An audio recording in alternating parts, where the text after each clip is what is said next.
Muy buenos días, mis hermanos. Dios les bendiga, Dios les guarde. Hermanos y amigos que nos visitan, reiteramos la bienvenida a todos ustedes en nombre de la Junta Pastoral de la Iglesia. ¿Están preparados para recibir la palabra de Dios? Yo también, mi hermano. Estoy preparado. Hoy continuamos con la serie de enseñanzas a la que hemos titulado La santificación del creyente. Hemos tenido muchos sermones confrontadores. Y bueno, la palabra del Señor es así, confronta. Es bueno cuando confronta. Y hoy vamos a ver por qué es bueno cuando es así. Mi hermano, imagina que tienes mucha sed, tomas un vaso, vas al dispensador de agua y sirves. Estás sediento, vienes de clases, del trabajo, de la calle. Resulta que el agua no está fría, no está caliente, está tibia. Pero peor, huele a óxido, tiene sedimentos, tiene una textura como espesa.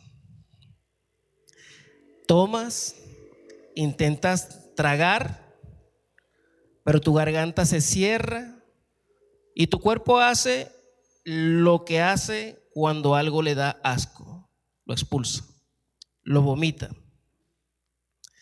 Bien, hermano, querido amigo, esa sensación de repugnancia, ese asco involuntario que todos hemos sentido alguna vez, es exactamente la palabra que usa nuestro Señor Jesucristo para describir lo que Él siente por una iglesia entera.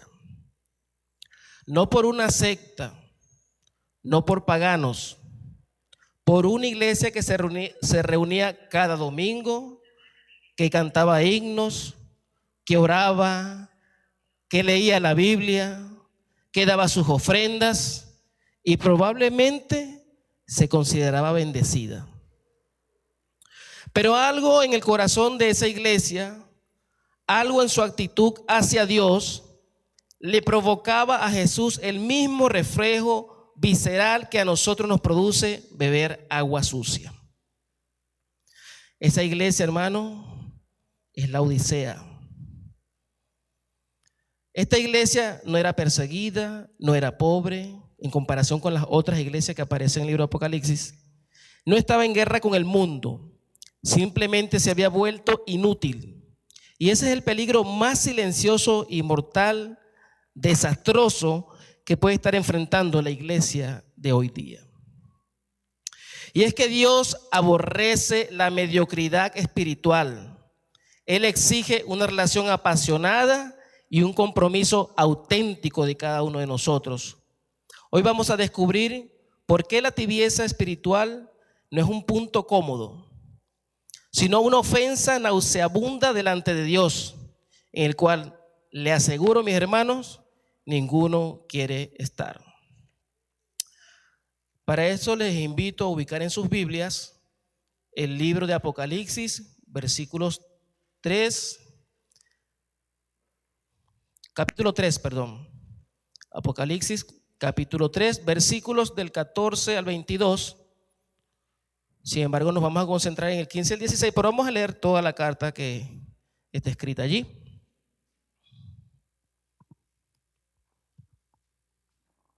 Apocalipsis 3 es el último libro, hermano. Había unos que están buscando en el principio. Es broma, hermano. Apocalipsis 3, versículos 14 al 22. Dice así, leemos para la gloria y honra de nuestro Dios. Y escribe el ángel de la iglesia en la Odisea. He aquí el amén, el testigo fiel y verdadero, el principio de la creación de Dios, dice esto: yo conozco tus obras, que ni eres frío ni caliente. Ojalá fueses frío o caliente, pero cuanto eres tibio y no frío ni caliente, te vomitaré de mi boca. Porque tú dices, yo soy rico y me he enriquecido y de ninguna cosa tengo necesidad, y no sabes que tú eres un desventurado, miserable, pobre, ciego y desnudo.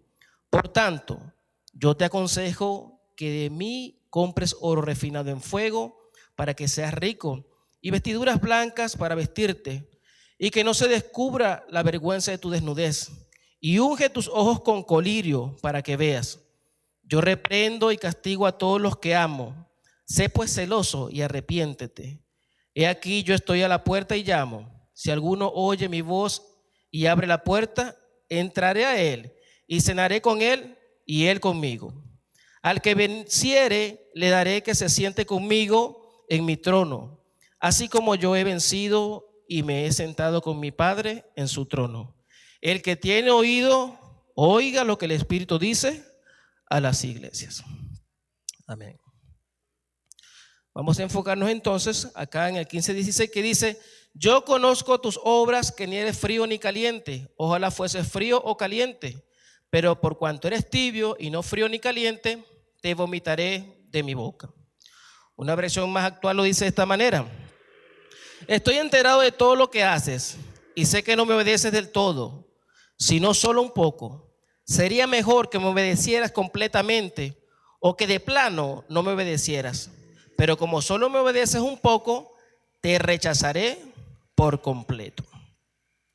Vamos a ponernos en contexto de este libro y este pasaje. El libro de Apocalipsis es un libro profético. Sin embargo, acá el libro va escrito a 7 iglesias. Y cada una tiene una exhortación.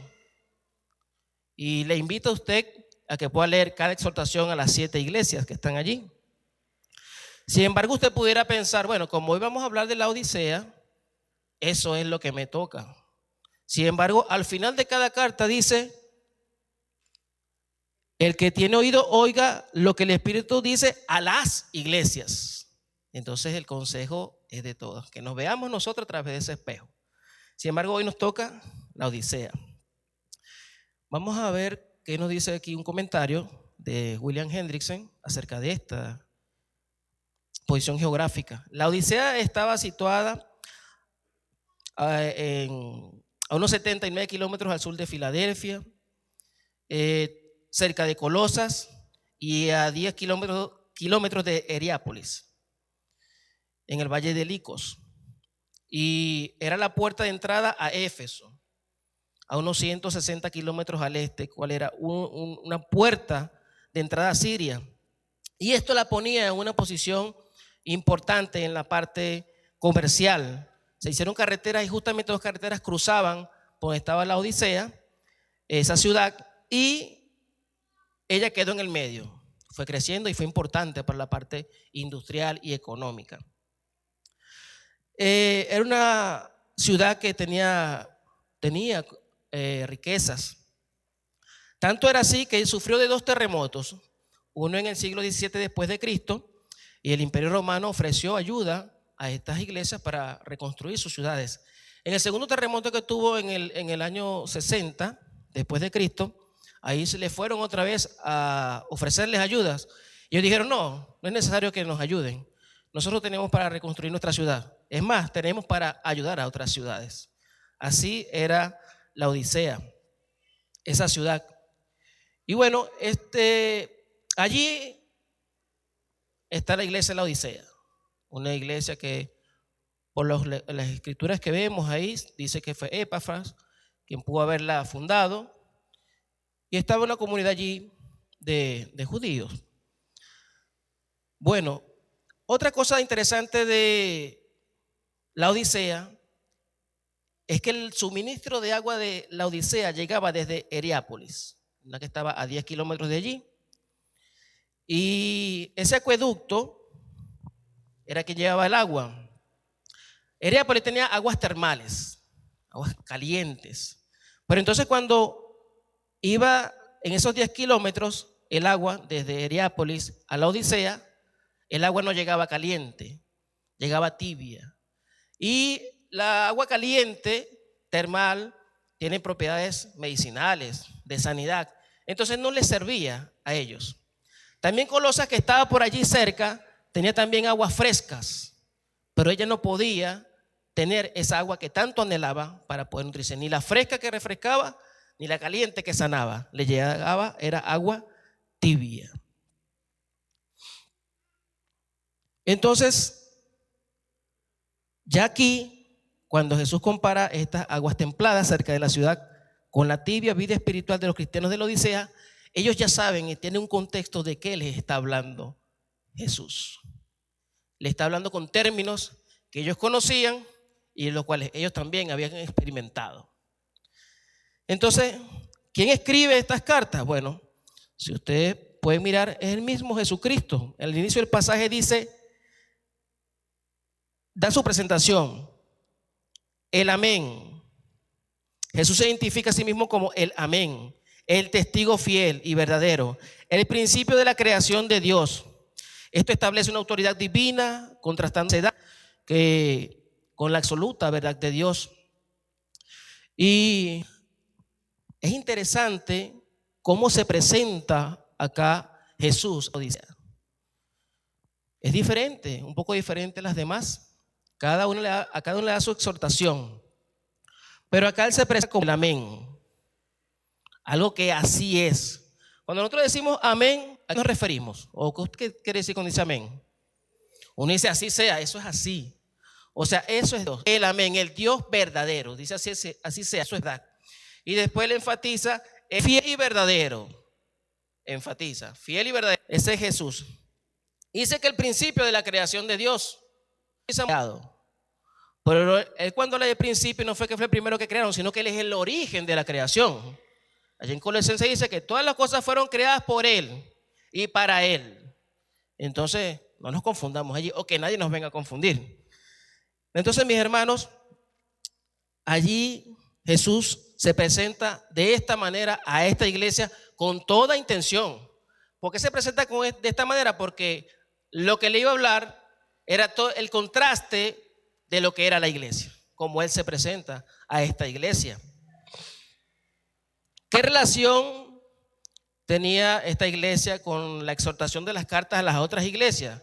Estaba la iglesia de Éfeso, de Esmirna, de Pérgamo, de Tiatira, de Sardis, de Filadelfia. Todas tenían una exhortación.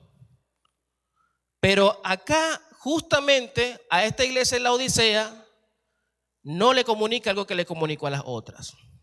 A cada iglesia, cuando Jesús le va a dar la exhortación, le hace una alabanza.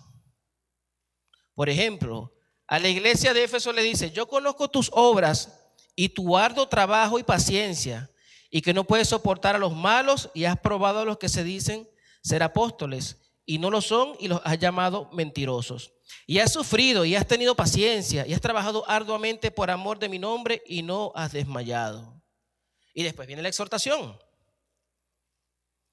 A la iglesia de Esmirna le dice, yo conozco tus obras y tu tribulación y tu pobreza, pero tú eres rico.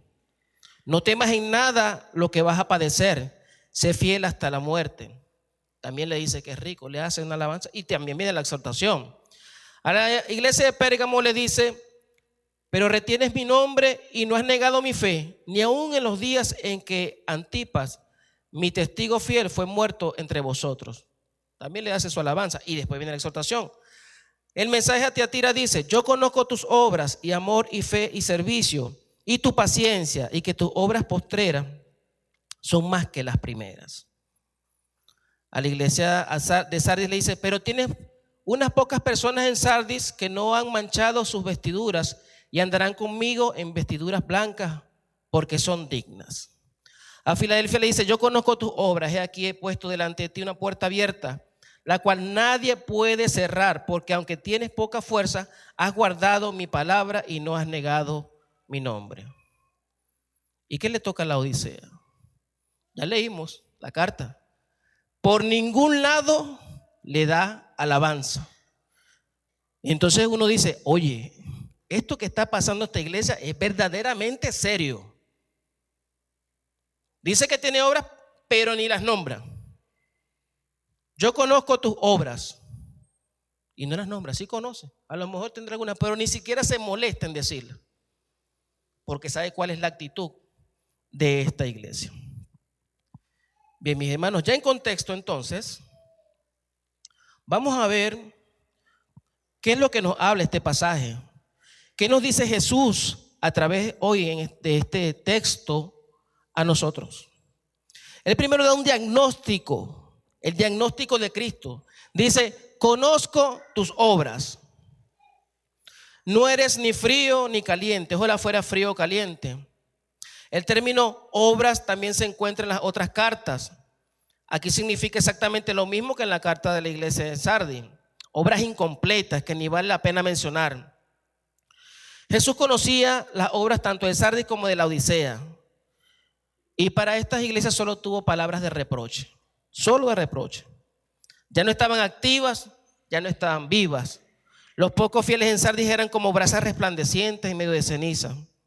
Los de la Odisea eran como su abastecimiento de agua, ni frío ni caliente. Así los nombra.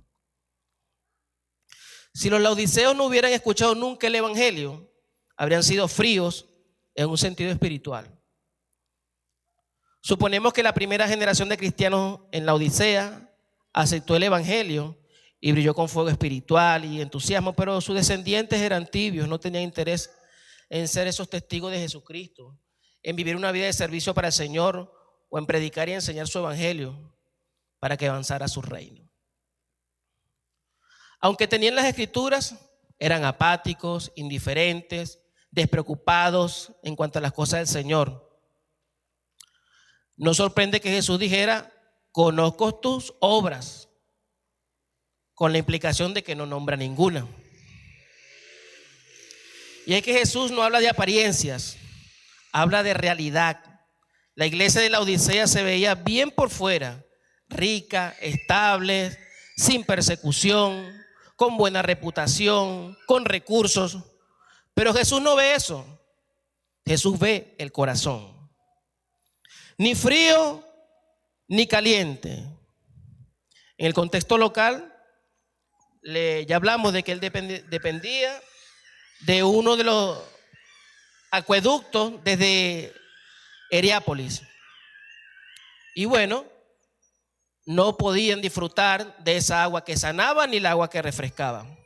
Pero espiritualmente, hermanos, caliente es el creyente ferviente que ayuda a otros, que anima a otros, de donde nacen y se mantienen los avivamientos que llamamos nosotros.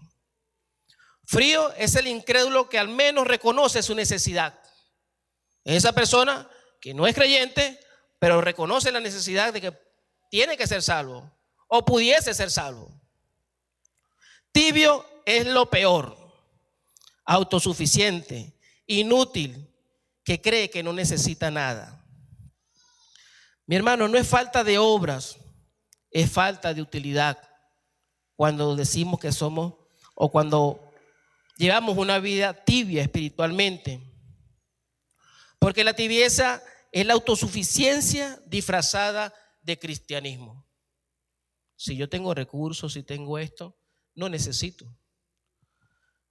Pero aquí el peligro no es que usted no necesite de alguien, sino que no necesite de Dios.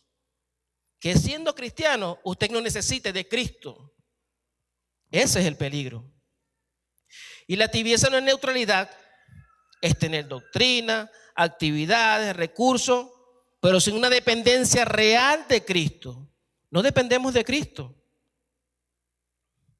Es hacer cosas para sentirnos bien y no por amor a Él. Nosotros pudiésemos llevar una vida sin dependencia de Cristo, hermanos, cuando nosotros, tan simple como el día a día, tomar decisiones. Tomamos decisiones y no tomamos en cuenta a Cristo, hermano, no estamos actuando de la mejor manera. Estamos actuando de una forma que yo no necesito a Cristo. Si yo tomo decisiones sin tomar a Cristo, las consecuencias se van a venir. O a lo mejor son consecuencias efímeras ahí que se medio ven, pero hermano, está siendo tibio. Y ya Jesús dice qué pasa con los tibios. Usted puede pensar que está en una zona, estoy neutral allí. Bueno, ni frío ni caliente. A lo mejor allí, bueno, a Dios le gusta. No, hermano. Ese es el peor punto donde usted puede estar, en la tibieza, donde usted no necesita de Dios, donde usted anda en la vida habiendo creído y no confiar o tener en cuenta a Cristo en cada decisión que toma, en todo lo que hace, en el servicio, en la misión.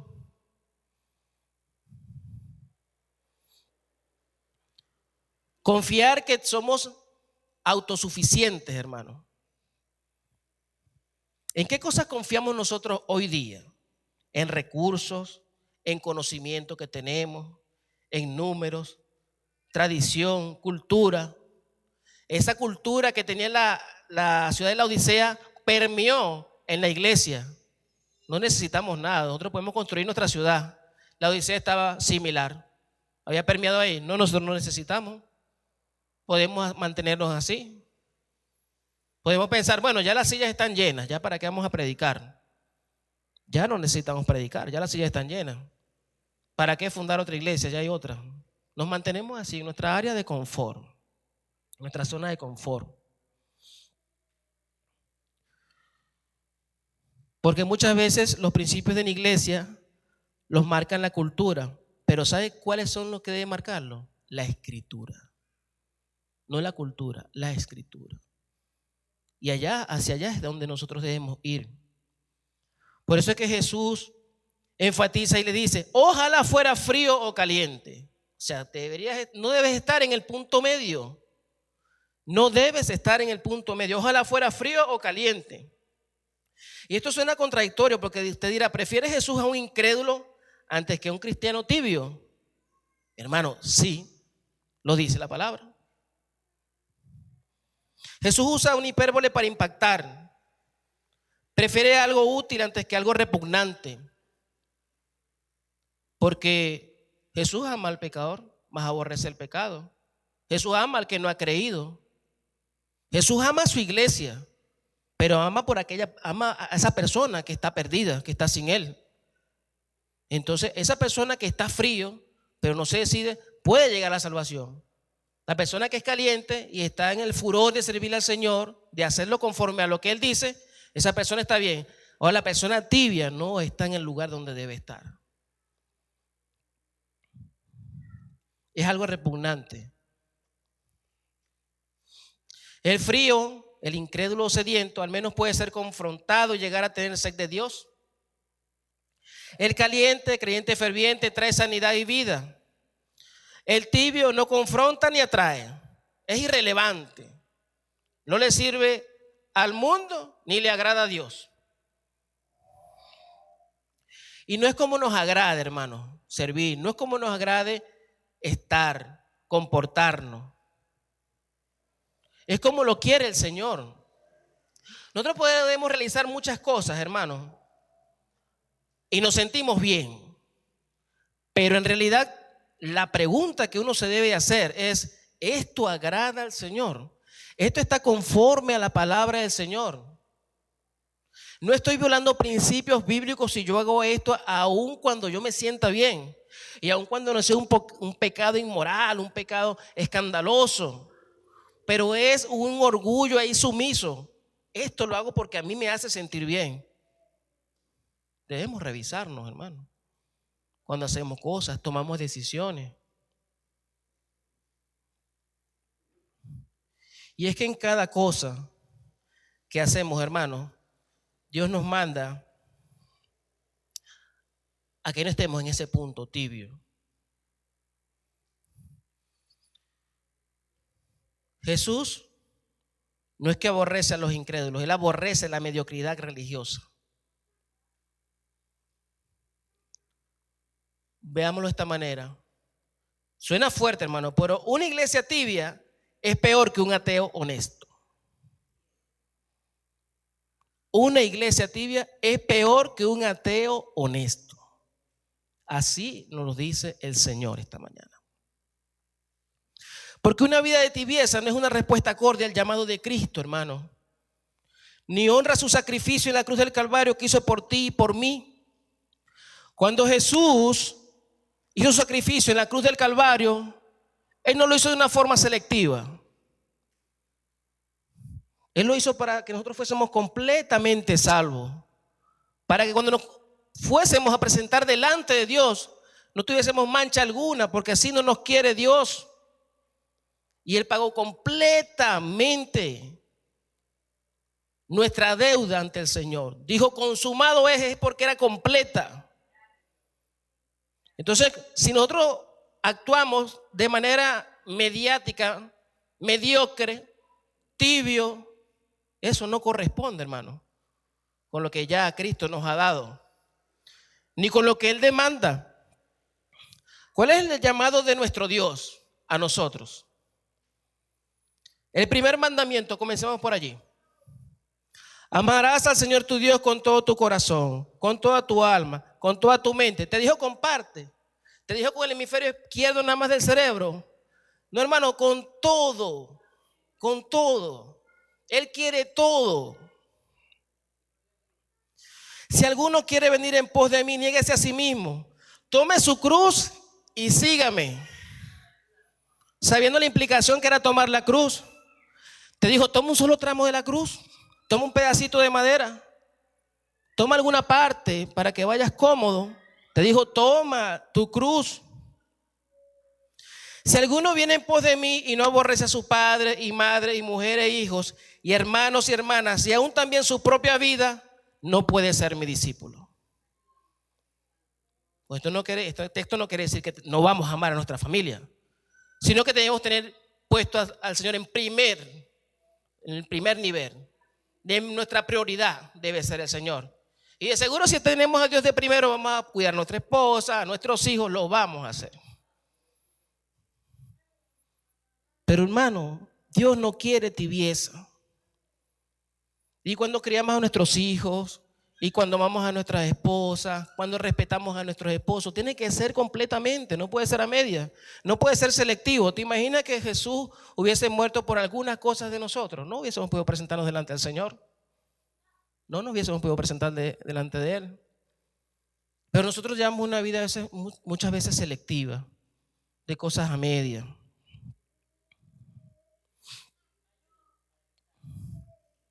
Dios no quiere conformismo, hermano. Dios quiere más. Dios quiere la mejor versión de ti. Ten presente eso. Dios quiere la mejor versión de ti. Cristianos que seamos comprometidos, que seamos responsables, que seamos dados. Muchas veces somos abnegados en cosas fuera de la iglesia, pero en la iglesia, como iglesia, no lo somos, hermano.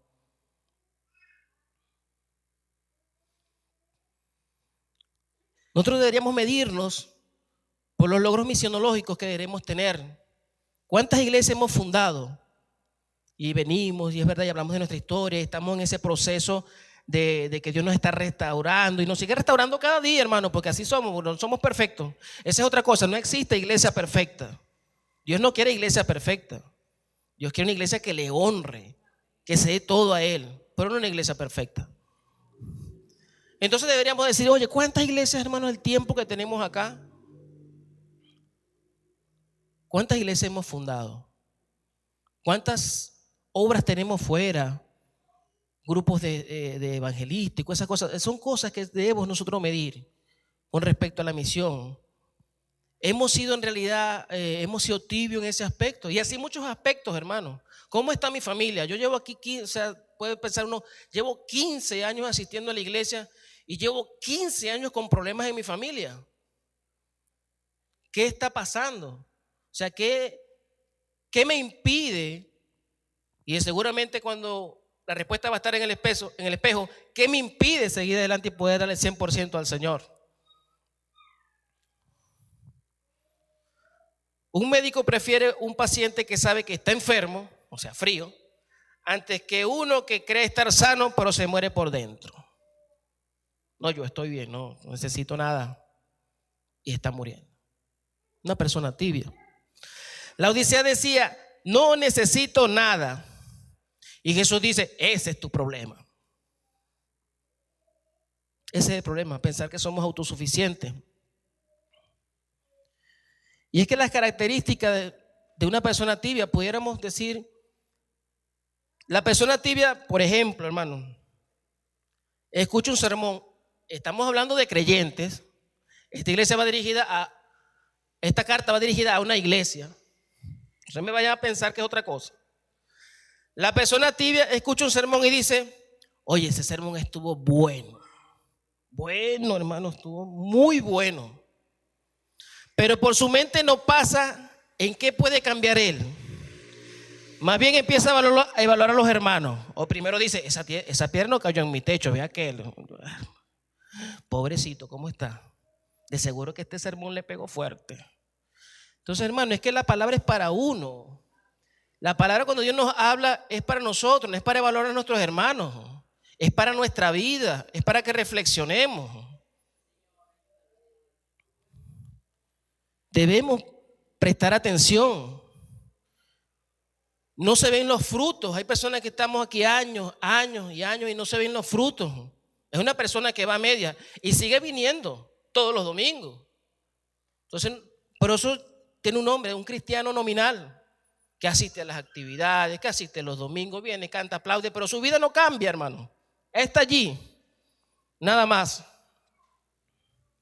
Ezequiel y yo tuvimos una inquietud, o Dios puso una inquietud en nosotros con los estudios de primeros principios. Que teníamos estudios y avanzábamos en libros, pero otros veíamos que una parte de los hermanos no tenían cambios. Y tuvimos que pausar un tiempo. Y hay gente que se molestó con nosotros. Hay gente que, bueno, ¿qué tienen estos pastores? Porque sí, la responsabilidad tenemos los pastores aquí, sí. De lo que pasa, hermano. Cada quien es responsable de su salvación, pero aquí en la iglesia que Dios nos ha encomendado cuidar es a nosotros. Y sí, hay gente que, oye, ¿qué pasará? Bueno, hermano, nosotros tenemos un criterio para decir un momento, porque no queremos ponernos o ser una iglesia intelectual y que no tengamos frutos. Eso tiene que ver con tibieza también, hermano. Y tú ves que la gente estudia. Ahí alguien que me dijo, oye, no, esos hermanos son unos come libros. Y le digo, oye, hermano, quisiera responderle como Dios responde allí. Porque hay gente que come libro, hermano, pero no pone en práctica nada de lo que lee, de lo que estudia. Son los frutos que te van a diferenciar de una persona tibia.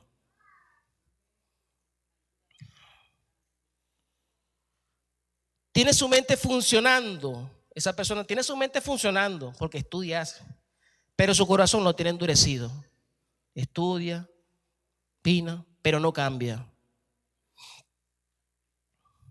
Y si usted quiere ver eso, bueno, el reflejo, hermano, es nuestra familia. La familia nuestra es el reflejo de lo que nosotros somos en el Señor. Eso es un buen indicador. Un buen indicador. Con esto no estoy hablando de que si hay niños que son diferentes, de que si hay esposas que tienen alguna situación. No, pero es reflejo de que, oye, va encaminado. De a pesar de las situaciones que tenemos internas, vamos encaminados hacia el Señor. Eso es lo que quiere Dios. No quiere familias perfectas, no. No quiere soldaditos, niños que se sienten que no hablen y que no digan nada, no. Pero sí niños que sean respetables, que honren a sus padres, que honren hacia Dios, que los esposos amen a sus esposas, que las esposas respeten a sus esposos. Eso es lo que se quiere, ese tipo de frutos. Que sea una iglesia que se anime, que ese los unos a los otros se mantenga, se practique, una iglesia que impacte en la ciudad donde está, en la zona donde está y hasta los confines de la tierra. Eso es los frutos que debemos reflejar nosotros.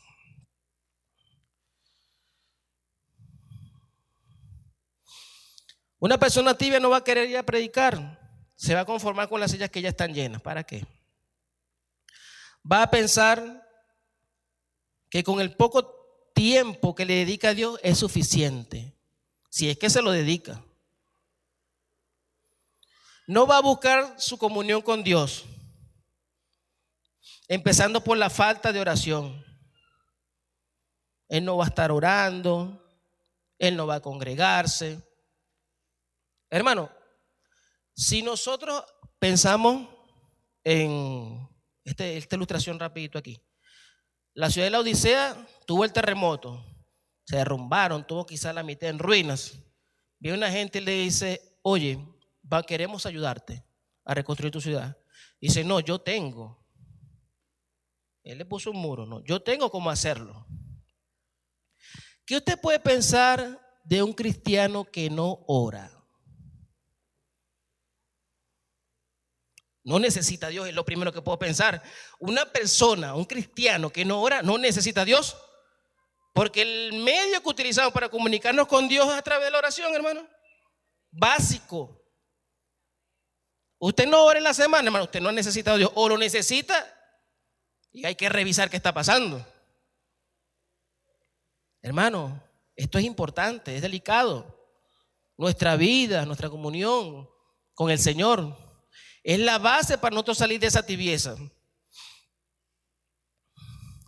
Una iglesia cómoda que se adapta a la cultura, que no incomoda ni salva, que es buena gente, pero sin poder espiritual, sin ese ánimo espiritual, esa iglesia le da náuseas a Dios.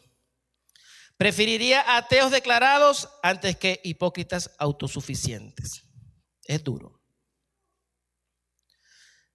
Y Cristo dictamina un juicio allí. Te vomitaré de mi boca, pero cuanto eres tibio y no frío ni caliente, te vomitaré de mi boca. Esta es una imagen visceral, hermano. Esto no tiene nada de decoro. Que conoce el vómito sabe que no es agradable. Y este término arroja repugnancia.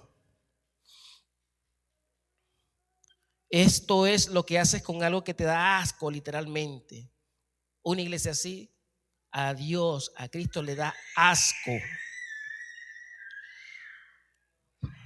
¿Por qué tanta dureza, hermano? Te dice, bueno, Cristo se ensañó aquí con esta iglesia y tal vez con nosotros. Mis hermanos, ¿por qué tanta dureza? Porque la tibieza no es un error menor. La gente pudiera pensar, bueno, yo estoy en mi zona de confort, vengo un día sí, un día no, sirvo cuando puedo, bueno, predico cuando a quien yo veo que puedo predicarle, no todo el mundo. Es la negación práctica de la suficiencia de Cristo. Cristo, no te necesito.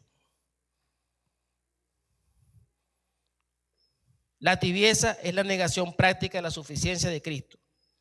La Odisea decía, yo soy rico, no necesito nada. Ahí lo ven en el versículo 17, ¿verdad? Dice, porque tú dices, yo soy rico y me he enriquecido y de ninguna cosa tengo necesidad.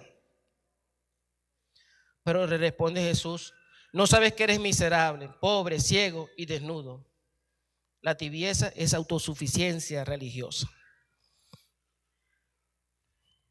El juicio. Ser vomitado significa ser rechazado de la comunión íntima con Cristo. No necesariamente es la pérdida de salvación, eso tenemos que tenerlo presente. Usted no va a perder la salvación, o no es que la gente que es tibia pierde la salvación, no. Sino el sacrificio de Cristo no valiera en la cruz del Calvario, hermano. Y el contexto también es eclesial. Pero sí tiene que ver con la pérdida de utilidad, testimonio y cercanía con Cristo. Es la iglesia que Cristo deja a un lado porque le da asco su mediocridad. Mi hermano, Dios no soporta la autosuficiencia religiosa. Prefiere un pecador que clama por misericordia antes que un religioso que cree que ya alcanzó la misericordia por él mismo. Y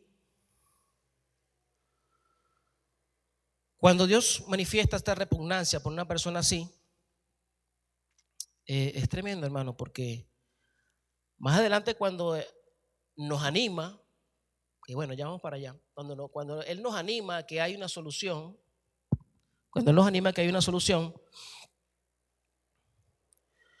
dice, yo estoy a la puerta.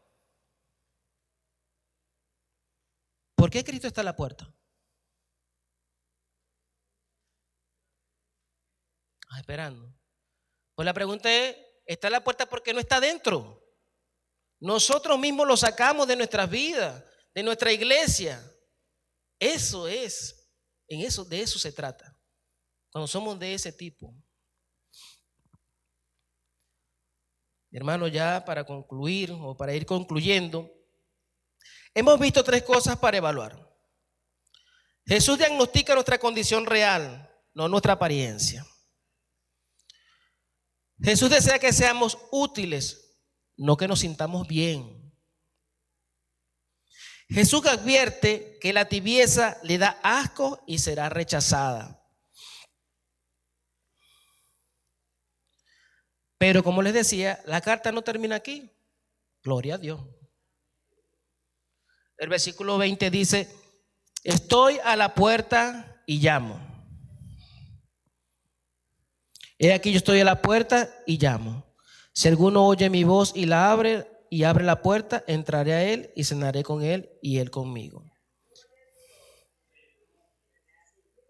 El mismo Cristo que vomita a los tibios se queda allí llamando, esperando, no se va. Te da la oportunidad de abrir. Y no es que tú tengas el poder para abrirle la puerta al Señor, es que Él tiene la autoridad de abrir esa puerta. Amén. Es así. Gloria a Dios. Hoy Jesús te dice: no te pido que hagas más. Te pido que dependas de mí. Reconoce que eres pobre, ciego y desnudo sin mí. Yo soy tu recurso para que tengas una vida plena. Abre la puerta. Deja de confiar en tu tibieza. Vuelve a ser útil.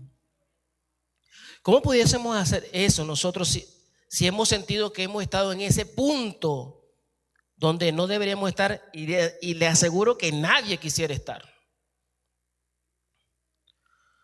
Necesitamos desesperadamente a Dios.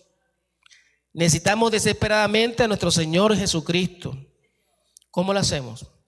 Necesitamos estudiar, meditar y aplicar su palabra. Necesitamos una vida diaria de arrepentimiento, hermanos. Somos pecadores. No podemos ir acumulando cosas. Abogados tenemos en el cielo que si nosotros confesamos nuestro pecado, Él es fiel y justo y nos perdona. Mantener una vida de oración, mi hermano. Lo básico. La única manera que usted puede hablar con Dios es que usted ore, que usted busque su rostro, su presencia. Necesita una comunidad de creyentes donde Dios nos anima, donde Dios nos ayuda a promover el amor y la buena obra. Necesitamos de nosotros, hermanos, del ánimo del que está caliente, que nos ayude a nosotros si estamos tibios, que nos pueda animar a ser todos así. Necesitamos ejercitar los dones espirituales. Necesitamos, hermanos, poner el servicio, nuestros dones al servicio de nuestro Dios, para la edificación de nuestros hermanos, para la edificación de la iglesia. Necesitamos rendir cuentas periódicamente con nuestra comunidad. Hermano, esto es clave, porque ¿quién podrá decirnos a nosotros que lo estamos haciendo bien o que lo estamos haciendo mal?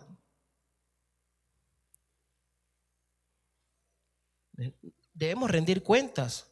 Eso es como que usted vaya al médico y usted tenga una situación, por ejemplo, tenga los niveles altos en alguna situación.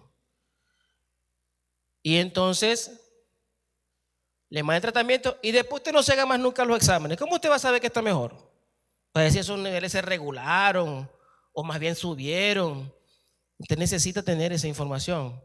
Usted necesita poder tener esa rendición. Igual nosotros necesitamos de los hermanos por supuesto maduros, hermanos de nuestra confianza, y por supuesto están los pastores, hermanos. Entonces, mis hermanos, necesitamos rendir cuenta periódicamente. No nos quedemos, hermanos, con luchas. A lo mejor tenemos luchas que no están en el pecado, pero coquetean con el pecado. Y a veces nos quedamos callados, no queremos compartirlo por pena, por vergüenza. Hermano, o sea, está Jesús, nuestros hermanos Dios puso su iglesia para eso, para que podamos los unos a los otros, poder también confesar cosas y ayudarnos en la orientación. Y si alguien no te puede ayudar, lo más probable es que te diga, oye hermano, sería bueno que hables con los pastores. Es lo menos que le puede decir un hermano. Es lo menos que le puede decir. Necesitamos rendir cuenta. Mantener una sana interdependencia, hermano. Nosotros no estamos solos acá. Hay diferentes iglesias que a lo mejor sus fortalezas nos ayudan a mejorar en nuestras debilidades. Necesitamos también, hermanos, ir de la mano con otras congregaciones. Y así como nosotros ayudamos, ellos también nos pueden ayudar. Hay una serie de cosas, hermanos, que podemos hacer, que nos van a ayudar a salir de esa tibieza, hermano, que no le gusta al Señor. ¿Y qué vamos a tener, hermanos? Dice, al que venciere le daré que se siente conmigo en mi trono, así como yo lo he vencido y me he sentado con mi Padre en su trono. Hermano, ¿qué más podemos pedir? ¿Qué más podemos pedir?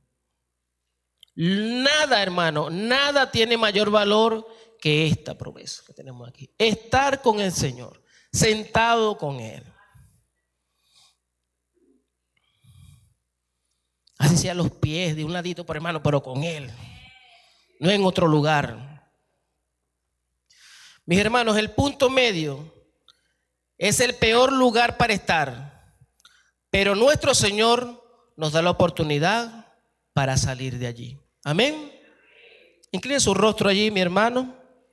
Si usted ha sido hoy inquietado en alguna manera, como a mí, con esta reflexión, póngase a cuenta ahí con el Señor. Busque su dirección. Padre amado, bendecimos tu nombre, Señor amado. Señor, gracias por tu palabra, que es viva, que es eficaz, Dios bendito. Señor, perdónanos primeramente, Dios. Si hemos estado en ese punto, Padre, que a ti no te agrada, que te repugna, Dios bendito. Señor, no queremos ser así, no queremos repugnarte, Dios amado. Queremos más bien agradarte, Señor. Ayúdanos, Padre. Te necesitamos desesperadamente, mi Dios. No queremos ser tibios, Dios amado. Queremos llevar una vida que te honre, una vida con fervor, que sea consecuente, Dios amado, con el sacrificio que hiciste por nosotros y como tú lo demandas en tu bendita palabra, Señor. Eso queremos ser, Padre. Una iglesia, Señor, no una iglesia que te dé náuseas, sino una iglesia que te agrade. Una iglesia, Señor, que dé testimonio de ti, Dios bendito, Señor. Que dé evidencias de tu amor, de tu misericordia, del amor hacia el perdido, Dios. Queremos ser eso, Señor. Ayúdanos en cada una de nuestras áreas individuales, Señor. Tú conoces cuáles son, Dios amado, nuestras luchas, cuáles son nuestras fragilidades, cuáles son nuestras comodidades, Dios, cuál es nuestra autosuficiencia, Señor. Guárdanos de ser autosuficientes, Dios bendito, de creer que lo sabemos todo, de creer que ya llegamos al máximo nivel. No, Dios, queremos estar allí a tus pies, Dios, sabiendo que nos queda mucho por hacer, Dios bendito, hasta el día que tú vengas.